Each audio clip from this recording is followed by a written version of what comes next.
E aí, galera, tudo bem com vocês? Chave do Enem no ar. Tiveram um bom descanso? Tivemos ali nas últimas semanas, né? Aula sim, aula não, feriado, descanso. Mas agora vamos pegar um tempo aqui regular, né? Várias semanas diretas com chave do Enem. Ainda tem feriado antes de terminar o bimestre e esse semestre. Mas você sabe, né? O tempo passa correndo. Eu sei que você já está treinando, se preparando para os vestibulares, para o Enem e, é claro, a sua prova aí na unidade escolar. Afinal de contas, né? Chave do Enem é para te ajudar em todas as áreas, treinando, preparando, revisando conteúdos para você. Preparados então para a noite de matemática? Fizeram, aliás, simulados de linguagens? Daqui a pouco tem correção. Mas preparados para a noite de matemática? É a noite especial de matemática, né? Aquela aula assim, ó, direta ao ponto, onde você pode pegar sua apostila. Aliás, já pegou? Pega a sua apostila, senta aí. O professor vai indicar daqui a pouquinho qual é o conteúdo. Inclusive, sempre tem na descrição conteúdo, tá? Para você poder rever, inclusive. E depois da aula de matemática, não vai embora, porque tem correção e tem uma novidade que estreia hoje também aqui com vocês. Beleza, então? Sentou, pegou a água, o suco, a pipoca, pegou a apostila, matéria de anotação? Então preste atenção, porque matemática está no ar. Rodou a vinheta.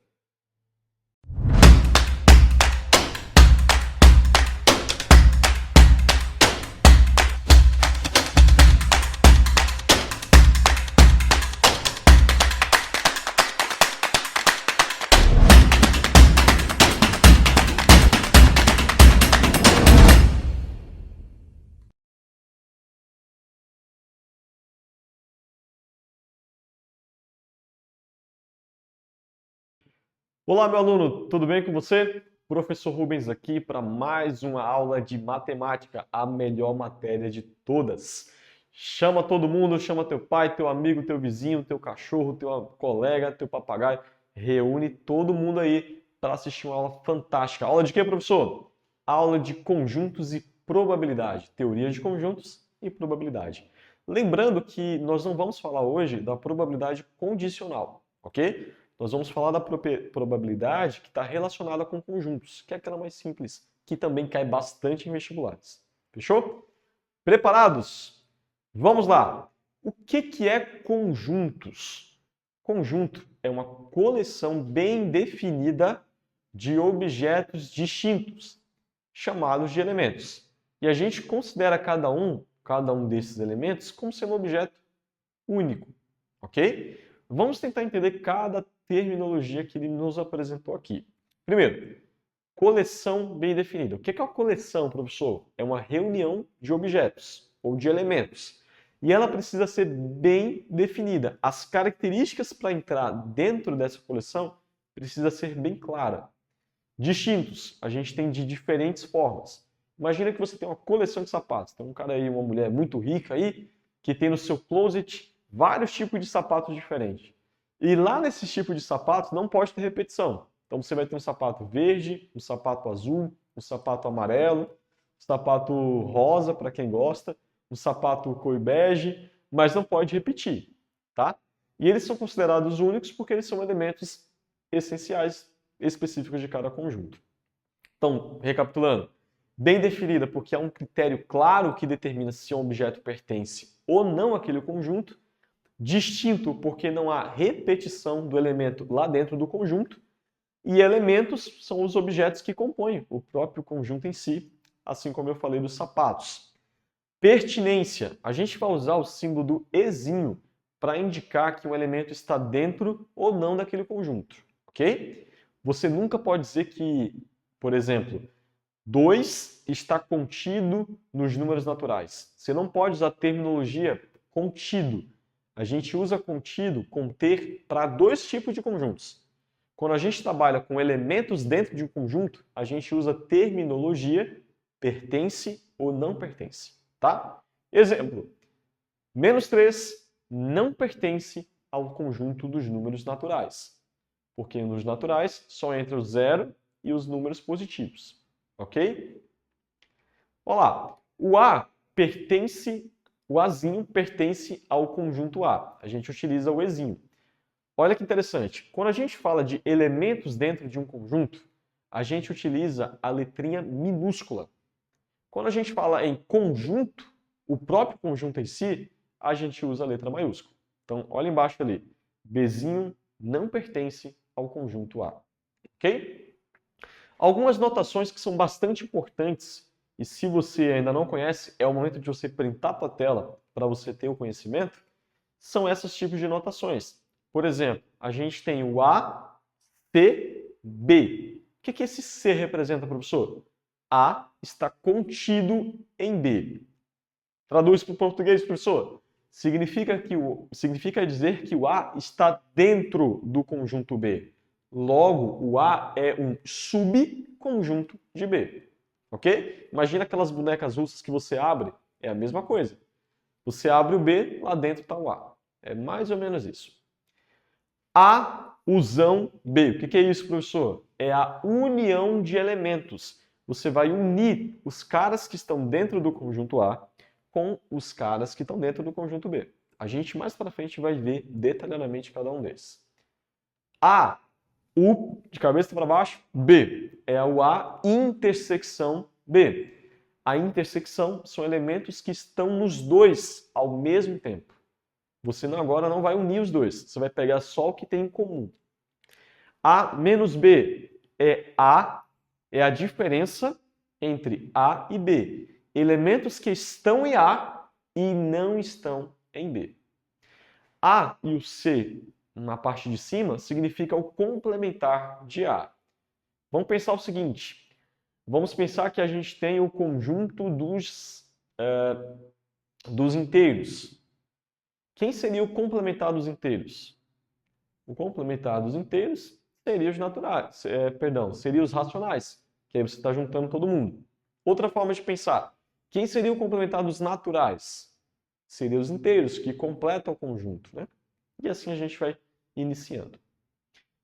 A gente vai ver agora algo interessante, que a gente chama de família de conjuntos. O que é isso, professor? É quando você tem vários conjuntos dentro de um grande conjunto mestre. Então imagina que você tem o boss do conjunto. E lá dentro do boss do conjunto, o líder máximo do conjunto, tem vários subconjuntos dentro dele. Por exemplo, o F aqui, ele é uma família de conjuntos. Quais são os elementos dele? Os elementos desse grande conjunto são conjuntos. Então a gente vai ter o conjunto 2, 3 é o primeiro elemento, o conjunto do elemento unitário 2 é o segundo elemento, o conjunto dos elementos 5, 6, 7 é o terceiro elemento desse conjunto F, que é a família de conjuntos. Note que 2 não pertence a F. Exatamente. O elemento número 2 sozinho não pertence a F. O que pertence a F é o conjunto 2, 3. O 2 sozinho não pertence. Tá? O que pertence é o conjunto 2, não o 2 sozinho. De igual modo, o 5 sozinho também não pertence, o elemento. Mas o conjunto 5, 6, 7 pertence. Professor, e aquele 2 ali que está com a chavinha, ele pertence ao conjunto F? Pertence, porque ali a gente tem conjunto. Se fosse só o número sem a chave, não pertenceria, porque esse seria o elemento. Tá? Ok? Observações que são importantes a gente frisar. Dois conjuntos eles são iguais se eles possuem os mesmos elementos. Os mesmos elementos. O que é intuitivo, né? Você tem um conjunto 1, 2, 3. Ele vai ser igual ao conjunto 3, 2, 1. A ordem, neste caso, não vai importar, porque o conjunto é igual. Os elementos dentro são iguais. E a repetição de elementos não altera o conjunto. Como assim, professor? Se eu tiver o conjunto 1, 2, 2, 3, isso é a mesma coisa que ter o conjunto 1, 2, 3. Lembra que eu falei que não pode haver repetição? Então, quando há essa repetição, a gente já tira logo a repetição. Fica 1, 2, 3. Ok? Esse é o momento especial que você pega a tua garrafa, que você dá aquela relaxada nos ombros, sabe? E é o momento que você pega a tua garrafa e dá aquela pausa maravilhosa para a água. Vamos lá? Aquela pausa para hidratação.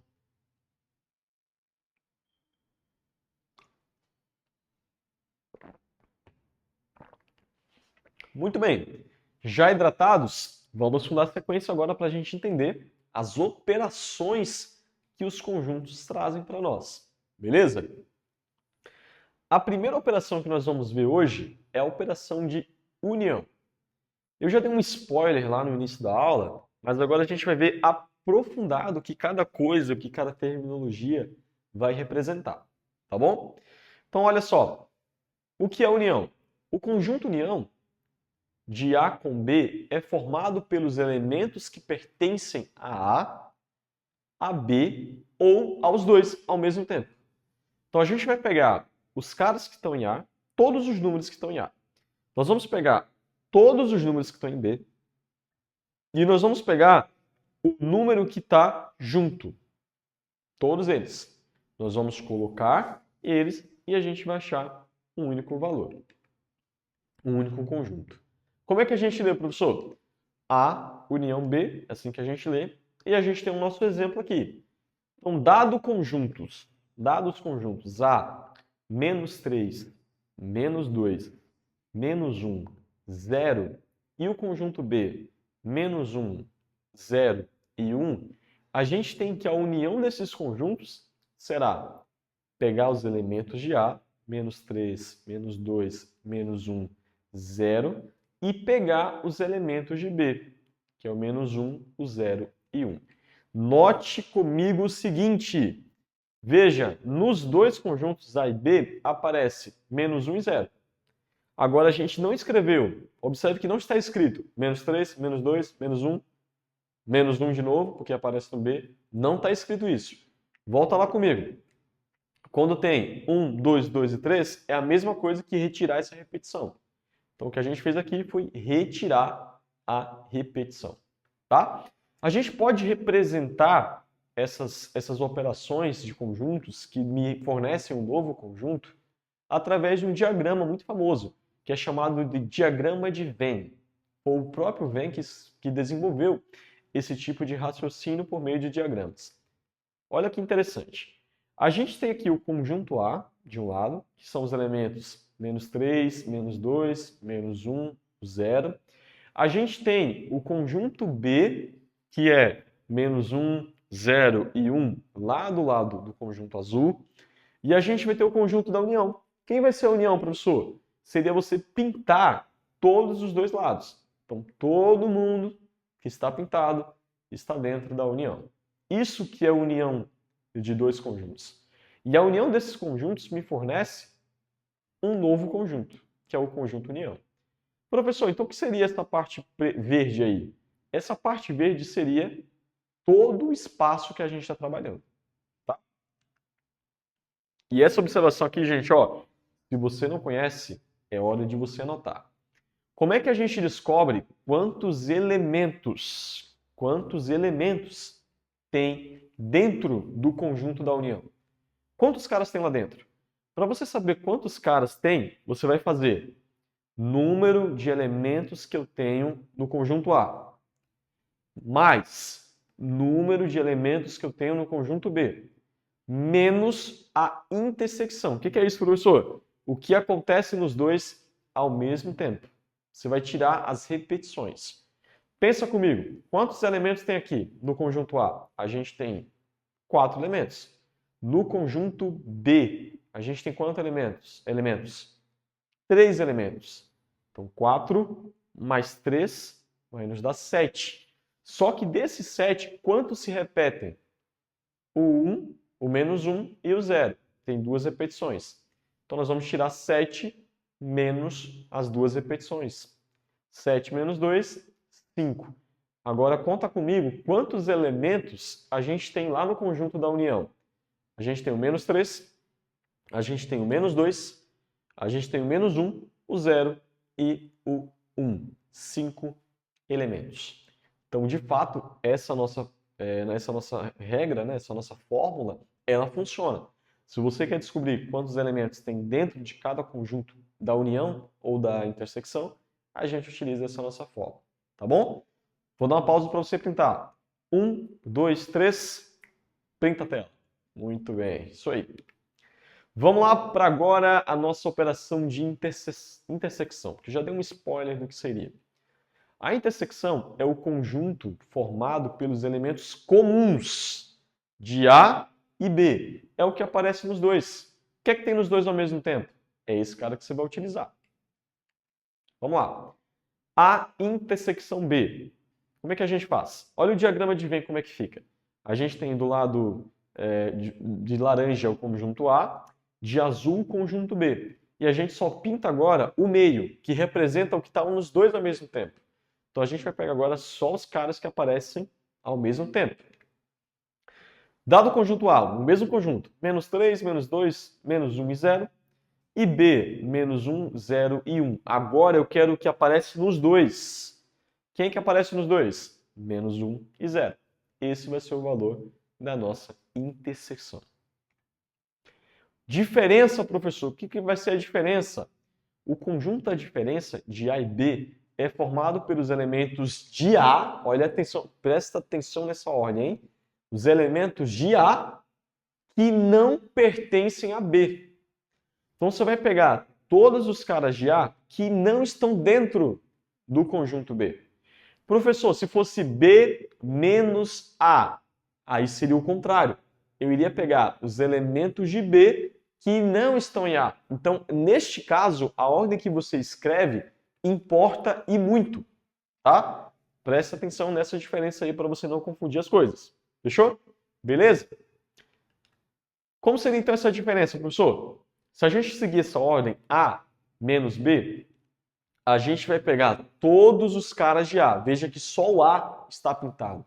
Mas não vamos pegar a parte que está em B. Então veja que a parte da intersecção, que é o meio, ele não está pintado. Porque não vai entrar esses caras. Só vai entrar todo mundo que está em A. Menos que também está em comum em B. Exemplo. Se a gente tem o A, menos 4, menos 3, menos 2, menos 1, 0. E a gente tem um conjunto B, menos 2, menos 1, 0 e 1. Quem vai ser a diferença de A menos B? Os caras de A que não estão em B. Quem é que não está em B? O menos 4 e o menos 3. Essa é a nossa resposta.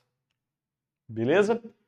Complementar. Já dei um spoiler lá na frente, mas é basicamente o que falta para completar o resto. Basicamente é isso. Ok? Como é que eu acho complementar? Só fazer a diferença. Tá? Esse é o símbolo do complementar, pelo diagrama de Venn. A gente tem um grande cara, que é o A, e a gente tem um menorzinho, que é o B. Tá? E se a gente quiser descobrir quem é o complementar, é só fazer a diferença de ambos. Ok? Por exemplo, se eu tenho o A e o B ali, o complementar vai ser o próprio conjunto B. Antes da gente entrar em probabilidade, vamos dar aquela bela e boa pausa para a água. Pega a tua água aí, vamos dar respirada aí para a gente não ficar estressado da vida. Então dá aquela relaxada, fica tranquilo. E a gente vai entrar agora em um terreno muito legal, mas que também pode ser perigoso. Tem muita gente que tem dificuldade em relacionar a probabilidade com os conjuntos. Esse é o momento da gente aprender e chegar firme lá nos vestibulares.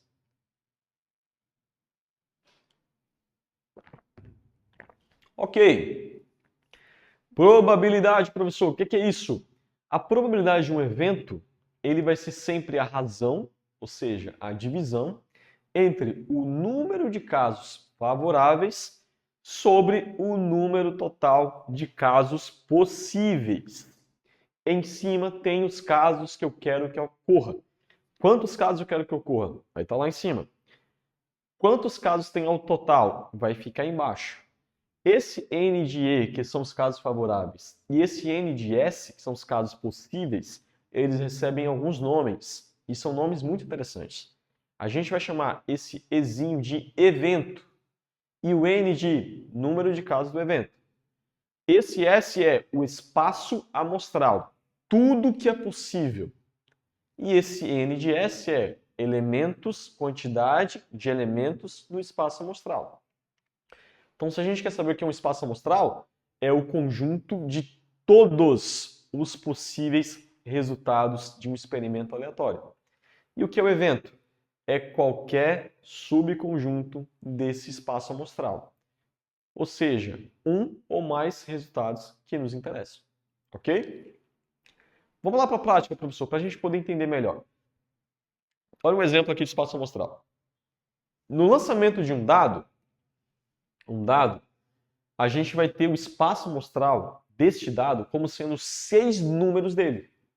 Então, 1, 2, 3, 4, 5, 6 é o total de casos possíveis. 6 números. Exemplo 2 de espaço amostral. Lançamento de uma moeda. Qual vai ser o espaço amostral quando eu vou lançar uma moeda?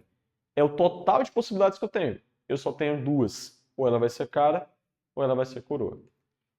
Exemplo de evento, professor. Com um dado, por exemplo. Sair um número par. Eu tenho um evento. Eu quero que ele saia par. Eu tenho o meu espaço amostral. Quem é o espaço? Números de 1 a 6. Quem é o meu evento? Sair um número par. Qual é a chance? Tenho 3. 2, 4, 6. Um evento B qualquer, um outro exemplo. Sair um número maior que 4. Sair um número maior que 4 em um dado, só tem 2 possíveis soluções. É o 5 e o 6. Vamos lá para um exemplo? Esse exemplo vai fazer a gente entender melhor essa parte que a gente está vendo sobre a questão de probabilidades. E ele vai nos ajudar a juntar as duas coisas, ok? Olha só. Numa turma com 40 alunos, 20 gostam de matemática, 20 gostam de física e 10 gostam das duas. Primeira pergunta. Quantos gostam de pelo menos uma das duas? Quando você tiver uma questão desse tipo, a primeira coisa que você pode fazer é o diagrama de Venn. Ele vai te ajudar a você enxergar melhor o problema e a partir da forma como você enxerga o problema, você encontrar uma solução que seja plausível para resolver o problema, tá? Vamos montar aqui nosso diagrama. Ali eu fiz um círculo meio meia boca, mas deu certo no final. Deu muito certo no final. A gente vai colocar do meu lado aqui o de matemática, que tem 20 pessoas que gostam de estudar matemática, e do lado oposto, o de física, que tem também 20 pessoas que gostam. Quantos gostam dos dois? 20 que gostam dos dois. Se 20 gostam dos dois, significa dizer que a gente tem uma intersecção, ok? Falar que 10 gostam dos dois significa dizer que existe pessoas lá dentro que curtem as duas disciplinas, ou seja, é a intersecção. Quantos pelo menos gostam pelo menos uma das duas? Como é que a gente vai fazer? Nós vamos pegar todos os caras de A que gostam de matemática, vamos somar com todos os caras que gostam de física. Então, 20 mais 20 menos o que gosta das duas ao mesmo tempo. Porque ele quer pelo menos uma das duas. Ok? Beleza? Ele quer pelo menos uma das duas. Não as duas ao mesmo tempo.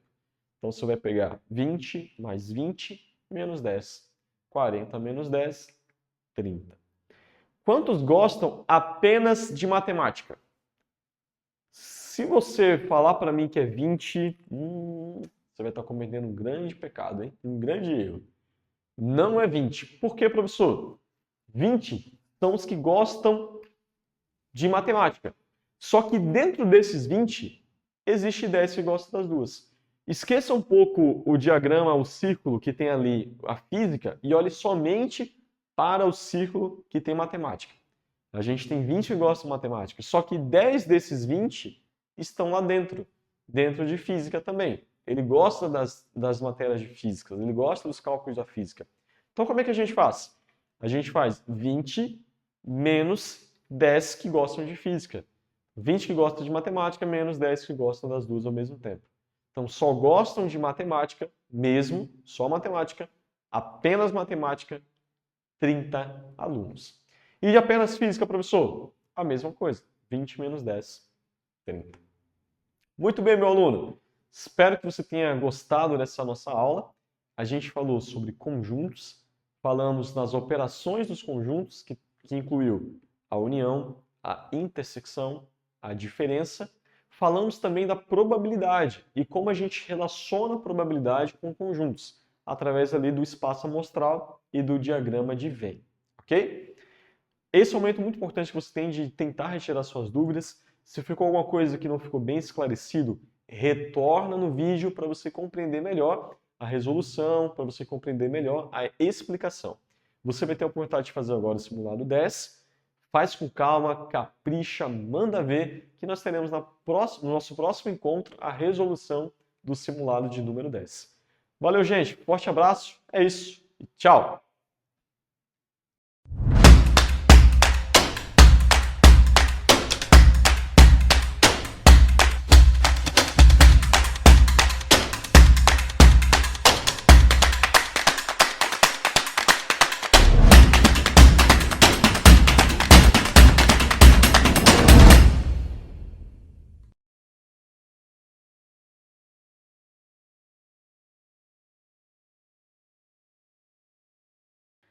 E aí, galera, gostaram da aula de matemática? Dá para voltar a revisar, tá? Lembrando que todas as videoaulas ficam aqui no canal da Educação Adventista Brasil. Você pode ver e rever quando for necessário. Aliás, dica, né?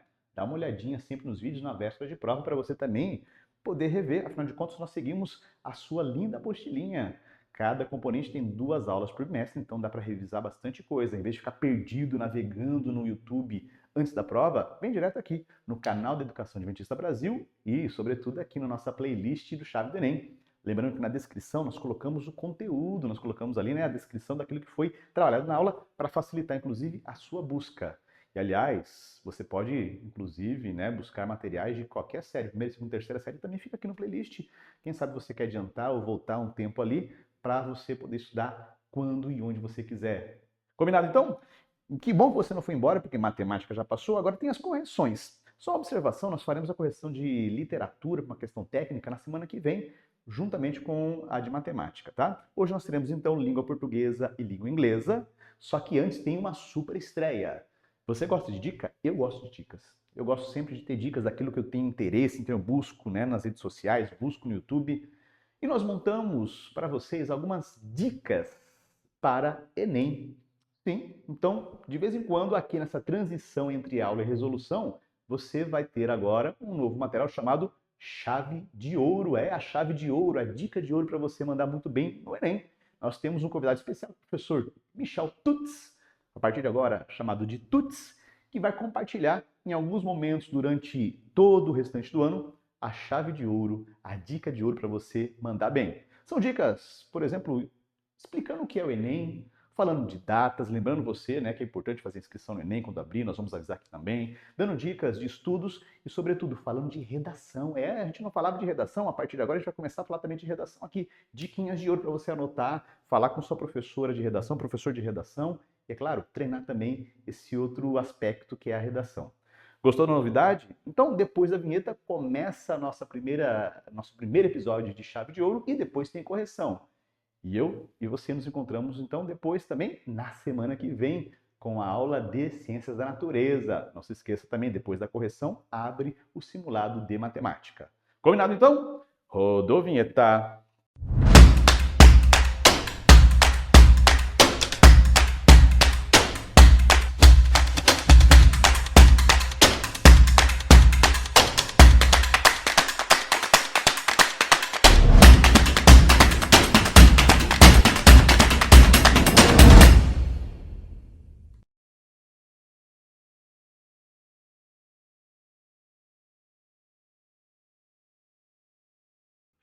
Fala galerinha, tudo bem com você? Aqui é o professor Tutz. Nós estaremos juntos em alguns episódios de Chave de Ouro, Chave Enem aqui com você, tá? Dicas especiais sobre o Enem e sobre redação. Eu aguardo você. Aqui galerinha, nós estamos juntos hoje para falar de um tema muito interessante. E a primeira coisa que eu quero perguntar para você é como está o teu preparo para o Enem? Mas se a gente fala de preparo para o Enem, nós precisamos entender o que é o Enem. O que é o Enem, né? O que é isso? O que é essa prova? Por que ela é uma prova importante? Qual é o objetivo dela, certo? Então, o Enem, gente, o Enem nada mais é do que a porta de entrada para a universidade, tá? Talvez nesse momento você só enxergue o Enem como uma prova. Mas futuramente o Enem te abrirá muitas possibilidades, certo?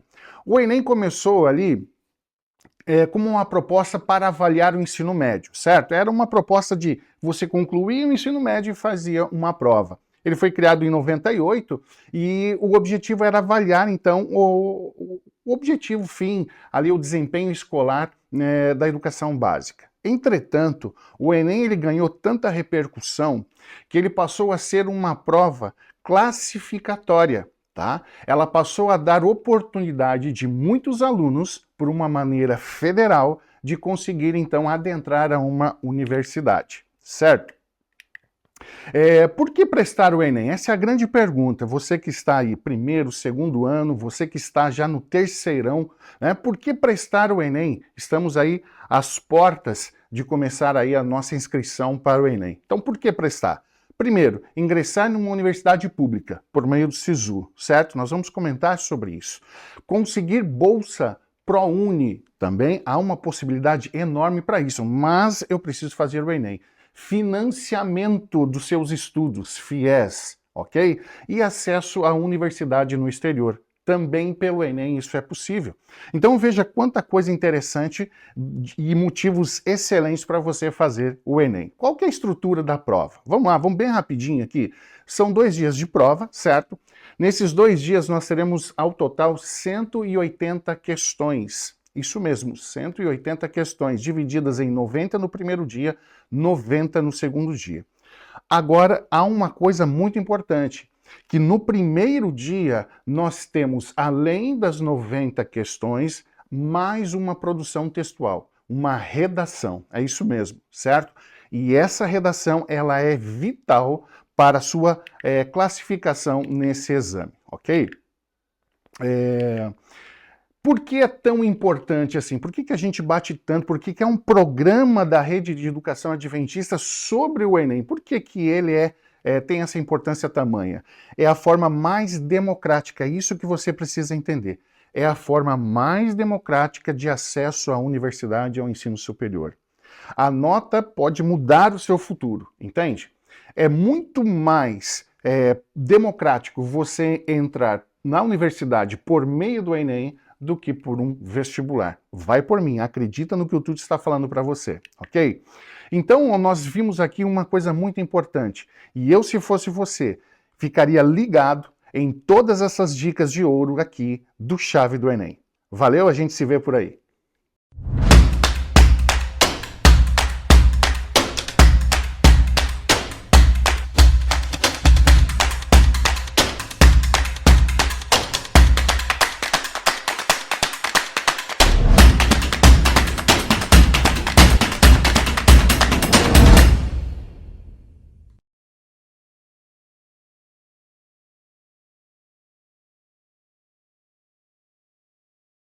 Fala, galerinha! E aí, preparados para a resolução dos exercícios de hoje? Então vamos lá. O nosso primeiro exercício do Enem, ele vai trabalhar aqui um texto do Estatuto da Criança e do Adolescente, como você pode ver, né? Considera-se criança para os efeitos desta lei a pessoa até 12 anos e aí vai, ok? Para cumprir sua função social, o Estatuto da Criança e do Adolescente apresenta características próprias desse gênero quanto ao uso da língua e quanto à sua composição textual. Entre essas características, destaca-se o emprego do quê? Então, quais são as características que vão marcar justamente essas características linguísticas e de composição do Estatuto da Criança? O que você respondeu?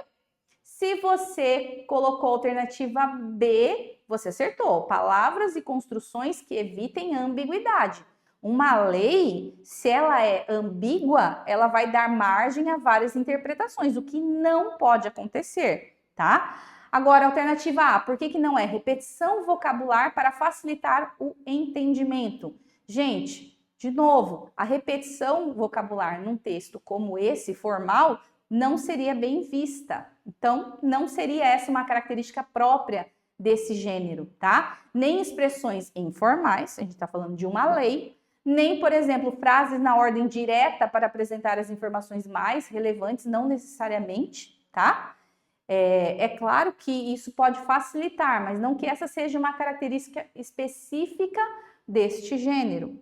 E a letra E também está errada, porque diz ali o seguinte: exemplificações que auxiliem a compreensão dos conceitos formulados. Essa não é a característica textual e nem da composição deste gênero, então também por isso que não estaria correta a alternativa E. Lembre-se sempre do gênero que você estiver tratando, tá bom? Vamos para a questão 2. Nós temos ali uma tirinha. E aí diz o seguinte: coisas que abrem a cabeça de um jovem. Aí um diz livros e motos. Para obter seu efeito de humor, a tira explora a ambiguidade de que termo? Então, uma tirinha, obviamente, pode haver ambiguidade, certo? Que é um recurso expressivo que a gente tem à nossa disposição e isso é muito bem-vindo numa tirinha. Então, qual é a palavra que apresenta essa ambiguidade? Se você colocou aí a alternativa A, você está certo, porque ele está dizendo o quê? Ó, abrem o quê? Vamos voltar ali, ó, os livros, o que abre a cabeça de um jovem, né? Pode ser, os livros podem abrir a cabeça de um jovem, né? Ampliando os seus conhecimentos, e também as motos, por causa dos acidentes que elas podem ocasionar, ferindo essa pessoa, tá bom? Então, não é a alternativa B, jovem, nem coisas, nem livros e nem motos. O que apresenta ambiguidade é o verbo abrir, ok? Na questão 3, nós temos aí uma questão para trabalhar a coesão, que é um outro aspecto importante para a produção de textos, e a gente vai observar essa coesão nessa tirinha, certo? As conjunções coordenativas e subordinativas são elementos coesivos por excelência, e aí nós temos esse texto. Mas por que eu tenho que fazer isso? Porque eu estou mandando e eu sou sua mãe. Se é uma questão de títulos, eu sou sua filha. E nos diplomamos no mesmo dia, não foi? Então, olha lá a Mafalda causando como sempre, né? Na tirinha de Mafalda, há vários elementos coesivos, conectando uma frase a outra na conversa com a mãe. Assinale a alternativa correta quanto à afirmação. Então, se você respondeu a alternativa D, você acertou, né? A conjunção C, ela vai indicar condição, tá? Olha lá, voltando. Se é uma questão de títulos, eu sou sua filha. Então, essa é a condição, né? Para ver quem que podia mandar, né? Então, essa seria realmente a resposta certa. Agora, por que as demais estão equivocadas? Olha lá a alternativa A. O mas não é uma conjunção alternativa. O mas é uma conjunção de oposição. Então, tá errado. A B, por quê? Porque não é conclusivo. Porque é uma conjunção explicativa. Letra C, o E, conjunção coordenativa adversativa. O E até pode, em algumas situações, trazer esse sentido, né? Mas não é o que está acontecendo aí nessa tira. Ela está adicionando ideias. E conjunção E, no sentido de concessão, também não seria possível. Seria o sentido de adição, ok? E vamos à nossa última questão, que vai tratar dessas palavrinhas que estão sublinhadas aí nesse texto. Também uma questão que vai tratar coesão. Então, assinale a alternativa que traz informação correta sobre relações de coesão referencial e sequencial e de sentido estabelecidas no texto. Então, quais dessas alternativas aí vai estar correta? Qual alternativa? Que é só uma, né? Não são vários. Então, não são quais, é qual. Então, só poderia ser a alternativa E. A expressão a importância da mesma pode ser substituída por sua importância. Olha lá no texto, ó. A paz e a segurança no plano local, nacional e internacional, o que celebra a importância da mesma para a plena realização dos direitos humanos. É como se eu dissesse, o que celebra a sua importância para a plena realização dos direitos humanos, que está se referindo, nesse caso, à diversidade cultural, tá? Opa, fui para trás, vamos voltar. Aqui, a alternativa A, a palavra mesma retoma paz e segurança? Não, apesar de estar mais próximo, não retoma essa ideia, tá? Você tem que ler o texto ali desde o início para entender a quem ele se refere, esse termo, né? B, a terceira oração introduz no período sentido de causa. Também não tem sentido de causa. C, o pronome relativo que em o que celebra retoma plano. Então, olha lá, vamos ler. é indispensável para a paz e a segurança no plano local, nacional e internacional, o que celebra a importância da mesma. Não está retomando ali a palavra plano, então também não pode ser essa alternativa. E muito menos a alternativa D, que diz o seguinte: a última oração do período tem valor explicativo. Também não, ok? Então, espero que vocês tenham compreendido e tenham gabaritado aí este simulado. Um abraço e um beijo para todos. Até a próxima aula.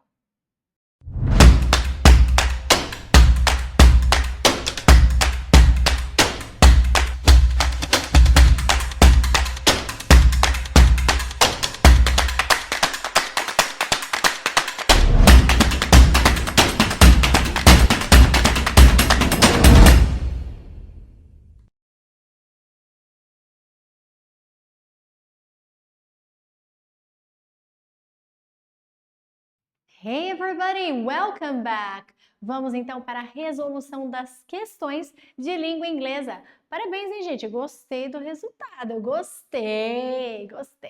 Vocês usaram realmente aquilo que aprenderam durante as nossas aulas, durante o conteúdo. E o primeiro desafio era um cartoon. Então, vocês usaram ali a técnica de inferência, né? Porque aqui tem todo um contexto, a mensagem fica um pouquinho comprometida porque elas usam uma comunicação truncada, né? Então, se você colocou que as duas amigas estão atribuindo sentidos diferentes à palavra season, você acertou. Porque enquanto a amiga ali fala season como estações do ano, a outra usa a palavra season para falar sobre temporada de futebol. Então, futebol, né? O American Football. Então é isso aí, a mensagem ficou confusa exatamente por causa da língua dentro da própria língua. Olha que confusão. Então vamos lá, segunda questão, já era uma linguagem mais jornalística, então exigiu de você mais tempo de leitura, mas você usou ali as técnicas do skimming, pegou os detalhes das informações ali dos cognatos, palavras que se repetem, fez ali dentro da sua cabecinha as questões que provavelmente poderiam estar dentro do enunciado. Então essa campanha, ela pretende contribuir para a desigualdade social. Como? Então, como? Uma vez que, olha lá, eu achei a resposta logo no final, na conclusão, porque se eu quero saber qual é a contribuição para diminuir a desigualdade social, só pode estar ou na introdução ou na conclusão a resposta, e ali estava, ok? Pede ajuda para garantir às crianças o direito à educação, ok? Então esse era o foco, olha ali, conclusão ou introdução. E a nossa última questão era um poema. Então, olha lá, né? Uma variedade de gênero textual para que você possa praticar e se dar bem ali na sua prova de vestibular ou do Enem. Nesse caso, o poema de Kamala Das está escrevendo as obras dela em inglês, mas essa não é a primeira língua dela. Portanto, o que ela está enfatizando dentro desse poema? Ela está enfatizando como é importante a consciência de sua identidade linguística, uma vez que ela repete ali, ó, don't write in English. The language I speak becomes mine. Ela defendendo ali, né, o ponto de vista dela. It voices my joys, my longings, my hopes.